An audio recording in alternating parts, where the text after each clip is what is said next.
దశాబ్ద కాలం పాటు కంచుకోట లాంటి కొండపాక మండలంలో చక్రం తిప్పిన బీఆర్ఎస్ పార్టీకి ఇప్పుడు గడ్డు కాలం మొదలైందని పలువురు భావిస్తున్నారు. తాజాగా కొండపాక మండల బీఆర్ఎస్ ఎంపీపీపై ప్రవేశపెట్టిన అవిశ్వాస తీర్మానంలో కాంగ్రెస్ పార్టీ నెగ్గడంతో ఎంపీపీ ఎన్నిక ప్రక్రియలో ఆ పార్టీ మండల ఎంపీపీ స్థానాన్ని కైవసం చేసుకుంది. ఇప్పటికే గజ్వేల్ మాజీ ఎమ్మెల్యే తోంకుడ నర్సారెడ్డి మార్గదర్శకత్వంలో కాంగ్రెస్ పార్టీ కొండపాకలో దూకుడుగా వ్యవహరిస్తూ ముందుకు సాగుతుందని పలువురు కాంగ్రెస్ నాయకులు హర్షం వ్యక్తం చేస్తున్నారు. సిద్దిపేట జిల్లా కొండపాక మండల ఐఓసీ బిల్డింగ్లో అధికారులు ఎంపీపీ ఎన్నికల ప్రక్రియ నిర్వహించారు.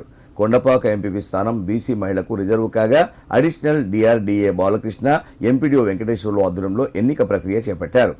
రిజర్వేషన్ ప్రకారం బీసీ మహిళ కొండపాక ఎంపీటీసీ మంచాల అనసూయ ఒక్కరే నామినేషన్ దాఖలు చేయగా, వెలికట ఎంపీటీసీ చింతల సాయిబాబా ప్రతిపాదించగా, మర్పడగ ఎంపీటీసీ పత్తి ఆంజనేయులు బలపరిచారు.